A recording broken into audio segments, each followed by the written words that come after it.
So now we are going to start the session on ethical agreement. So this session will facilitate a discussion with you on best practices when it comes to engaging with survivors. Facilitated by Sophie Otiende, you will be invited to share your views and experiences and will be encouraged to build an agreement on engaging ethically with survivors, which we will observe throughout the conference. But before I welcome Sophie, we will project a 2.5 minute video from different stakeholders giving their views on what ethical engagement with survivors looks like and detailing how they have applied this principle into their work.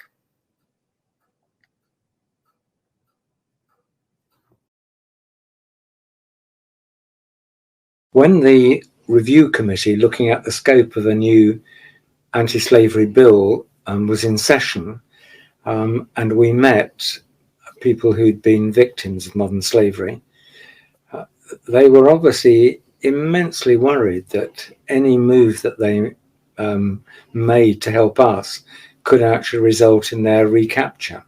And therefore we were immensely careful to do these sessions in private, where it was impossible for anybody to identify the witnesses from the notes that we had. And therefore we took what care we could. But again, it was a very important lesson that at the very beginning of our inquiry, we were told how dangerous it was for people to give us evidence. And Parliament, I always find, takes that as a pretty chilling reminder how important the issue is. When it comes to research ethics, emphasis has been given to institutional regulatory structures, yet these are less relevant in the field. I have learned that research is trust. Trust is built at all levels of data collection, but particularly at the point of access. How a researcher accesses survivors will determine their relationship with the survivors. If a researcher works with a local organization, an NGO, that will determine how the survivors will receive and relate with the researcher. It's very crucial for a researcher to think through the methods of accessing survivors. At Mission 89, we ensure that we uphold our duty of care to survivors who reach out to us to share their experiences. We understand that their stories could be shared or should be shared, and therefore they need to consent voluntarily. We routinely receive requests from the media to connect journalists to survivors, and we have had to turn down these requests as we could not always vouch that the survivors would be protected, particularly in the case of minors. It's now my absolute pleasure to introduce our esteemed facilitator, Sophie Otiende, recipient of the Trafficking in Person Report Hero Award 2020. Sophie is the Regional Operation Manager, Africa for Liberty Shared. She describes herself as a feminist, teacher, and survivor advocate for human trafficking. Passionate about women empowerment, she has been responsible for the development of curriculum to train women on entrepreneurship in the grassroots and has written 3 manuals on human trafficking. Welcome, Sophie, and thank you again for your willingness to speak at the conference. We are delighted to having you today. Over to you. Thank you so much, Adeline, and your team for inviting me. And thank you so much for everyone who's represented, if it's morning, afternoon, whatever time. I hope so far you are here and you are enjoying the sessions. My responsibility today is quite simple, and it's to have a conversation about ethics when engaging survivor advocates. As a survivor, this is something that I've had to engage with consistently. And most of the time, the conversation I always say is that for me, it was always, I was lucky in a sense that the organization I started working for, Awareness Against Human Trafficking, was not the organization that assisted me or that offered me any service, which as a survivor, that gave me sort of a sense of authority when I spoke about certain things, because it meant that I wasn't really thinking about the power dynamic.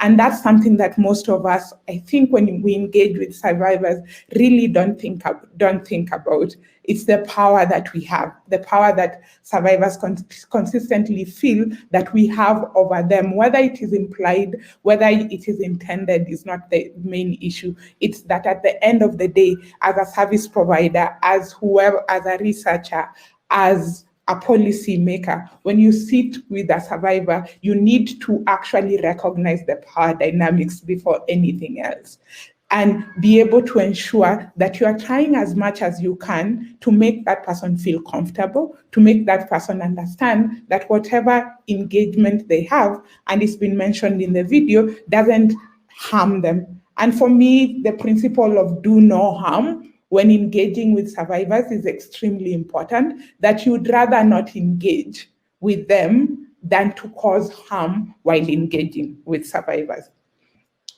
I think I'm happy that we chose ethical agreement as opposed to legal agreement, because we have lawyers here, and the whole argument of what is legal and what is ethical are two different things, because in many cases, whatever is legal is not necessarily what is ethical. So when we talk about things like informed consent, I consistently advocate that as people who are engaging ethically, we need to think about informed and active consent, that it's not just what a survivor agreed to at any point in time, is that you're consistently asking, you're consistently confirming whether that person is actually agreeing to whatever is happening. The other thing that I'd wanted to speak about when actually discussing, when we're talking about survivors, is that in most cases within the counter-trafficking movement, survivors have always been engaged in only one way. And that way has been telling their stories. That survivors consistently are put in position where when you ask about survivors, is for them to come and actually tell you their personal experience of what they went through.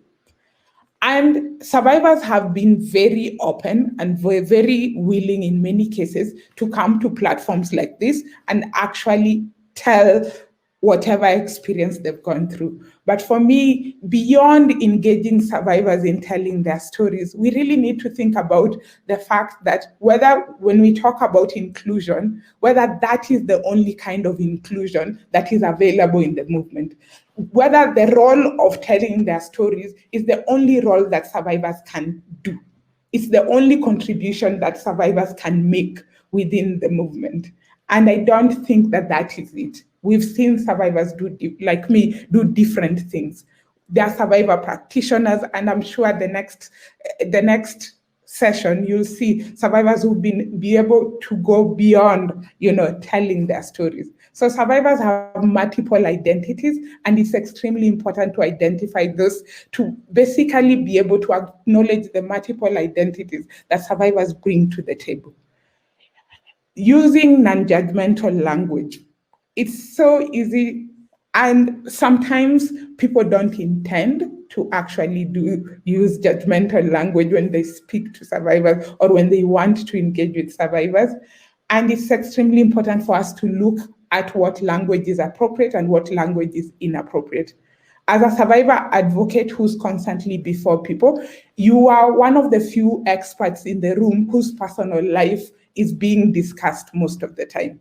But that doesn't mean that because your personal experience is being shared, you don't have personal boundaries. And it's extremely important for practitioners as you engage with survivors to understand that just because you have access to someone's personal story doesn't mean that the rest of the boundaries have to be crossed.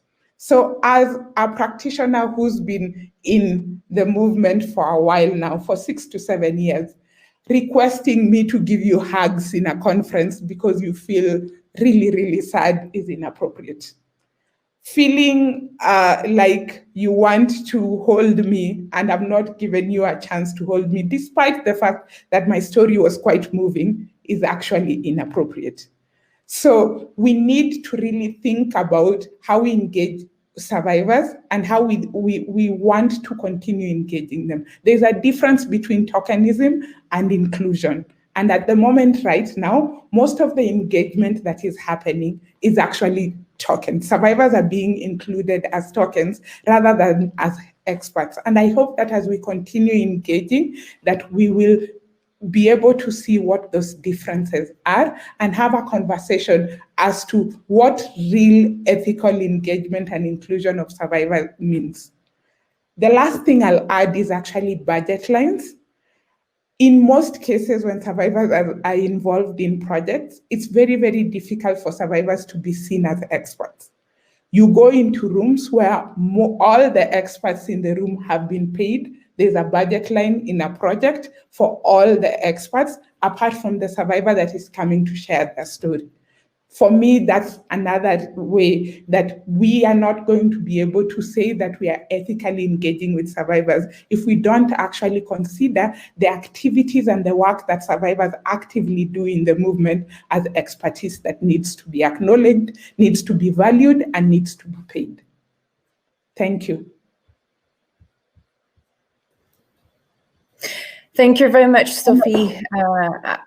That was excellent and very important fact that you share all of this as a beginning to build an ethical agreement. So you will see on the chat box on Hoping, we sent you a pulse. This is going to actually, we are going to agree, all of us as an audience, to follow that agreement, ethical agreement, throughout the conference, which is question about survivors' personal experience should be appropriate. Survivors advocates are expert in the field and understand the issues of human trafficking beyond their personal experience. To use non-judgmental language while engaging survivors, we commit to understanding that survivors are more than their story. We commit to respecting personal boundaries that survivors put. And we commit as well to treating survivors as experts and avoid excluding them by pitying them. There is a difference between pity and empathy. And survivors do not expect pity, and pity disempowers survivors, as Sophie said. So if you would like to take a couple of seconds to just make sure that you respond to the polls. And I thank you again for taking the time to do that. We will observe that agreement during these 2 days. And I'm sure we have so much to share and learn from each other.